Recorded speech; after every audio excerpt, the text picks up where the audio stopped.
I wish you all the best luck. On your mark, get set, go. It's about as close as this group of Knoxville business and civic leaders have come to understanding what life is like for people leaving incarceration. What brings you to court today? I have to pay a ticket, please. All right, $100 ticket. For 2 days, they participated in a reentry simulation sponsored by the Tennessee Department of Correction, the Purpose Foundation, and the Knoxville Chamber of Commerce. The simulation exposes the challenges people face when they leave prison. Challenges like finding a job, housing, and transportation. People come to prison, we turn the key on them, and it's kind of like out of sight, out of mind, problem solved, right? The issue's resolved. That person's in prison. For Commissioner Tony Parker, locking people up and throwing away the key is an antiquated approach to corrections that simply doesn't work.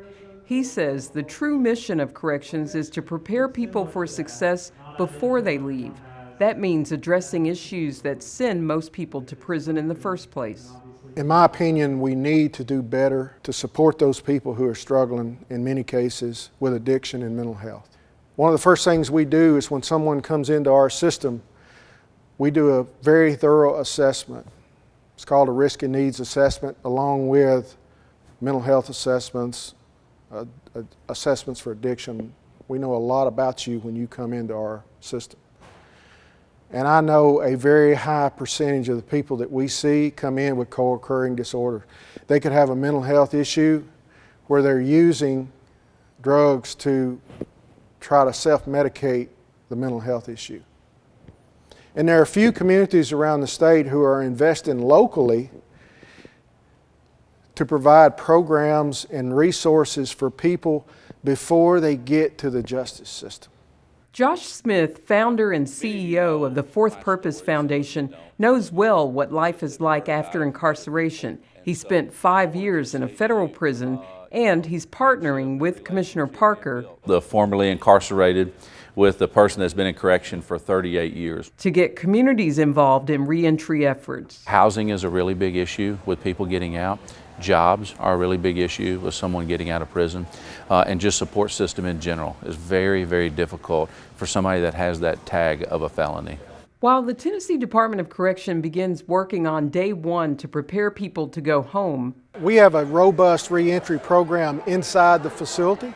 We help people with identification, with driver's license, with IDs, trying to prepare them to re-enter the workforce, find a job, find appropriate housing.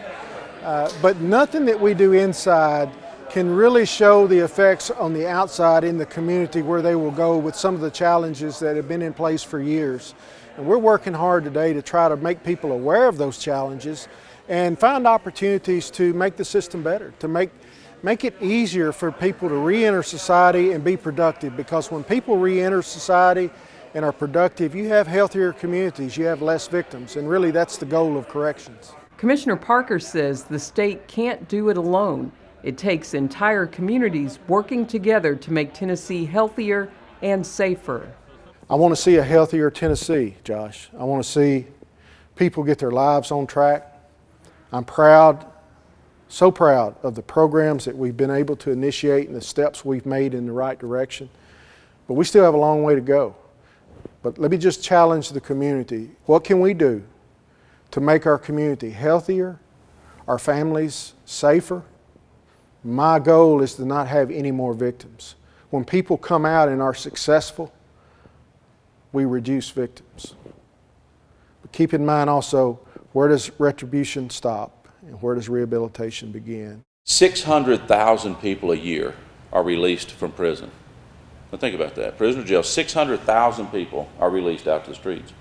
And most who never break the law don't really understand what that looks like, right? Or the challenges to it.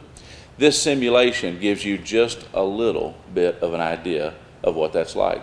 And in a community, that's what it takes to be able to change it.